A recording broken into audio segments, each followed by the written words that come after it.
अस्सलाम वालेकुम वरहमतुल्लाहि वबरकातुहू। आज हमारा तजवीद का रूल नंबर 3 नून साकिना और तनवीन का। इसको पढ़ते हुए सबसे पहले हम ये देखेंगे कि हमने कुरान के जो नून साकिना और तनवीन के पहले जो रूल पढ़े थे उसमें से हम तीन तीन दो पढ़ चुके थे। जिसमें से हमने पहले पढ़ा था इजहार, फिर पढ़ा इदगाम, और आज हम उसका तीसरा रूल पढ़ेंगे इकलाब।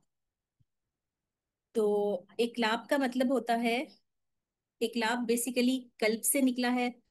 और इसका जो अगर हम इसको खोलें, रूट्स इसका निकालें तो काफ लाम बा। तो कल्ब कहते हैं उलटने को, पलटने को, बदलने को, तब्दील होने को या चेंज होने को। तो इसको इस तरीके से इसका जो अगर हम इसकी डेफिनेशन लेते हैं तो ये बेसिकली ये होता है कि नून साकिना जो है वो और तनवीन को बदल कर यानी नून साकिना और तनवीन बदल कर मीम में जाते हैं और गुन्ना और इक़्फ़ा के साथ इसकी अदायगी होती है। तो यहाँ सामने देखिए आपकी स्क्रीन पे जैसे नून साकिना और तनवीन नजर आ रहा होगा आपको। अब ये चेंज होके नून साकिना और तनवीन बदल के किस में जा रहा है? बा में। और बा जो है उसकी मीम में, और मीम के साथ फिर यहाँ पे गुन्ना अदा किया जाएगा। इसमें सिर्फ जो इस रूल के अंदर करने वाला काम है वो यही है कि आपने सिर्फ और सिर्फ इस चीज को देखना है कि मेरा जो ये लेटर है नून साकिना का, ये लेटर मेरा जाके चेंज हो जाएगा लफ्ज बा में। ठीक है। तो अब ये चेंज कैसे होगा? गुन्ना के साथ जहां पे ये लिखा आएगा, जैसे यहाँ पे मैं अभी आपको एक चीज समझाती हूँ। यहाँ देखिए ये वर्ड है नून साकिना, और यहाँ पे देखिए अगला वर्ड आ गया है बा। तो अब ये बा क्या हो रहा है? नून साकिन चेंज हो रहा है, यानी नून की आवाज छुप रही है और वो नून जाके बदल रही है किसमें? मीम में। मिन नहीं कहेंगे हम, क्या कहेंगे इसको? मिम। यानी नून को छुपा लेंगे और मीम अदा करेंगे, क्योंकि आगे वर्ड आ रहा है हमारा बा, तो उसके साथ हम इसको अदा करेंगे। तो यहाँ पे इसके साथ मैंने गुन्ना भी करना है और इस मीम को अदा भी करना है। तो जैसे वैसे हम मीम को अगर पढ़ते हैं तो जैसे एक वर्ड है इम्मा। इम्मा को अगर हम पढ़े तो हमारे होंठ पूरे के पूरे बंद हो जाते हैं, यानी मीम को अदा करते हुए हमारे होंठ बंद हो जाते हैं। लेकिन जिस वक्त हम ये इकलाब का रूल करते हैं तो उसमें हमारे होंठ पूरे बंद नहीं होते, बल्कि थोड़े से खुले रहते हैं। तो यहाँ देखें, हमने पूरा इसको बंद नहीं करना बल्कि थोड़ा सा खुला छोड़ना है। तो इसको अगर हम अदा करेंगे तो हम इसको इस तरह पढ़ेंगे, नून को छुपा लेंगे, मिम बेइती का, इस तरह की आवाज आएगी। तो इस रूल में सिर्फ नोट करने वाली जो चीज है वो ये वाला वर्ड है आपका बा। इस जैसे आपने हरूफ हलकी में हलक के हरूफ याद किए थे, तो इस इकलाब में आपने याद करना है नून साकिन और तनवीन के बाद हर्फ बा आएगा, तो हम यहाँ पे इकलाब करेंगे। और नून साकिन और तनवीन की आवाज को मीम से बदलकर हम वहां पे गुन्ना करेंगे। अब हम इसको कुछ एग्जाम्पल्स के साथ समझते हैं। देखिए यहाँ पे ये जहां पे भी आयत के अंदर ये आता है इस तरह नून साकिन होगा और उसके ऊपर इसी तरीके से यहाँ पे ये छोटा सा आपका लिखा हुआ आएगा, मीम लिखा हुआ आएगा। ठीक है। तो इस मीम को आपने अदा कैसे करना है? यहाँ देखिए, अब यहाँ पे ये देखिए ये छोटा सा मीम आया, ये वर्ड आपका आ गया बा। ठीक है। तो अब नून साकिना था और यहाँ पे आगे बा, तो ये इस नून साकिना के ऊपर हमेशा लिखा हुआ आएगा। इसको आसानी से अदा करने के लिए नून को मीम से बदल देंगे, तो वर्ड क्या होगा? अगर इसको मैं यूं करती हूँ, यहाँ पे मैं नून को हटा देती हूँ, ये समझे आप ये कि नून नहीं है यहाँ पे। तो अब मैं इसको डायरेक्ट मीम के साथ पढ़ती हूँ, अम्बिया। और अगर इसको मैं नून यहाँ पे अदा करूंगी तो ये वर्ड मेरा जो है रॉन्ग हो जाएगा। कैसे हो जाएगा? अनबिया। अनबिया तो नहीं हम कर सकेंगे ना, तो इस नून को बेसिकली छुपाने से हमने डायरेक्ट जाना है इस मीम के ऊपर, और इस मीम को इस बा के साथ मिलाते हुए हमने यहाँ पे इस वर्ड को बताना है, अंबिया। अब हम कुछ और एग्जांपल्स के साथ इसको समझते हैं। जैसे उर्दू के अल्फाज होते हैं ना, अब यहाँ देखिए कि उर्दू के कुछ अल्फाज होते हैं कि जिसको हम अदा करते हैं या उसको हम बोलते हैं। तो अब यहाँ देखिए ये वर्ड है। अब इस वर्ड को अगर उर्दू में आप पढ़ेंगे तो वैसे हम इसको पढ़ेंगे, पढ़ें तो अगर नून, इस नून को हम बोले तो हम यूं बोलेंगे, चन बेली।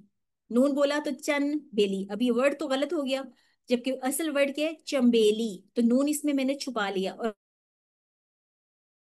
कर दिया। इसी तरह यहाँ पे एक वर्ड है संभाल। तो अब इसमें संभाल मैं कहूंगी तो ये रॉन्ग हो जाएगा, तो नून मैंने छुपा के संभाल बोल दिया। इसी तरह उर्दू का नाम है ये वर्ड सुम्बुल। ठीक है, तो सुम्बुल में सुनबुल नहीं मैंने बोलना, मैंने क्या बोलना है, सुम्बुल। तो नून मैंने छुपा दिया। इसी तरह एक और वर्ड होता है, जैसे अगर उर्दू में भी ये अंबिया का वर्ड है तो हम इसको पढ़े तो अनबिया नहीं बोलेंगे, अंबिया बोलेंगे, नून साइलेंट हो जाएगा उसमें से। इसी तरह गुम्बद, ये कुछ वर्ड्स हैं उर्दू के जिससे हम इनको समझ सकते हैं। तो उर्दू में भी जब देखें नून के बाद यहाँ पे ये बा आ रहा है तो वहां पे हमारा ये लेटर बीच में से नून ड्रॉप हो रहा है और वो वाला वर्ड मीम में बदल जाता है। ठीक है, तो ये इसकी छोटी छोटी सी कुछ एग्जाम्पल थी नून के साथ। अब यहाँ पे देखें, ये जैसे भी मैंने पीछे आपको बताया कि ये आपके उस लेटर के ऊपर छोटा सा लिखा होगा आयत के अंदर, तो जहां पे ये इस तरह का मीम लिखा आएगा इसका मतलब होता है इकलाब। और जो पीछे इरम पीछे स्लाइड कीजिए, जहां पे ये वाला मीम आएगा, ये आधा मीम जिसको बोलते हैं, तो इसका मतलब होता है वक्त, वक्फ। ठीक है, ये आयत के अंदर आपने वहां पे रुकना होगा। ठीक है, इस मीम पे आपने क्या है, वर्ड को मिलाना है आपस में, और इस मीम को यानी पढ़ना है आपने मिलाने के लिए, और ये वाला मीम रुकने के लिए, वक्फ करने के लिए। ठीक है, अब हम इसको कुछ और एग्जांपल्स के साथ समझते हैं। जी यहाँ देखें, अब ये जैसे दो लफ्जों के दरमियान में आ रहा है, यहाँ पे देखें ये मीम साकिना आ गया, और मीम साकिना के बाद अगला वर्ड आ गया बा। तो मैंने इसको दो लफ्जों के दरमियान में कैसे पढ़ना है, मिम बादी।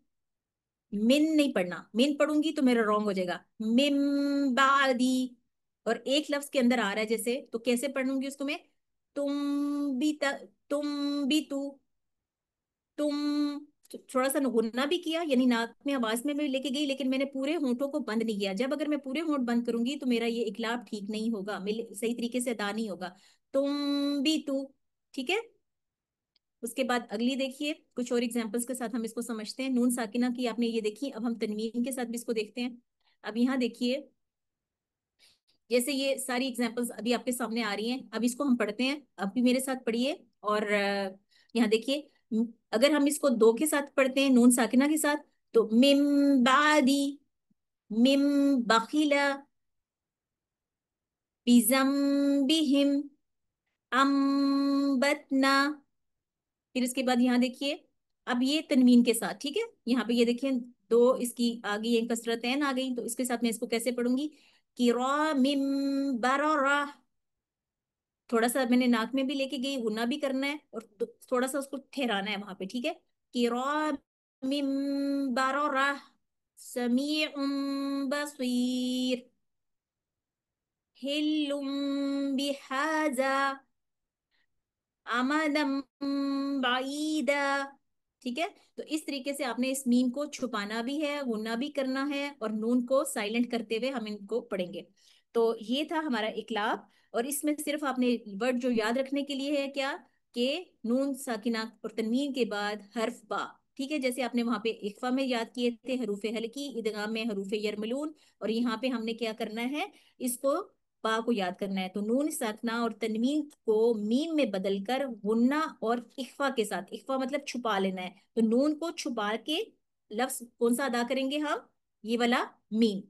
ठीक है, तो इसको इकलाब कहेंगे और गुन्ना भी करेंगे। तो इसको याद करने के लिए सिर्फ बा को याद करना है। तो उम्मीद है आपको यहाँ पे ये बात समझ आ गई होगी। अगर किसी को कोई डाउट है, कोई क्वेश्चन है, तो वो मुझसे कर सकते हैं।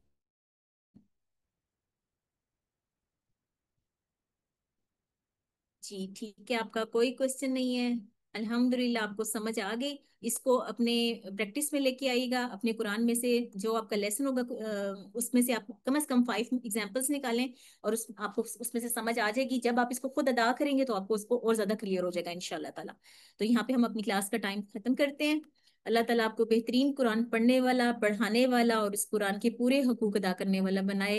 आमीन। जज़ाकुमुल्लाह खैर। अस्सलाम वालेकुम वरहमतुल्लाहि वबरकातुहू।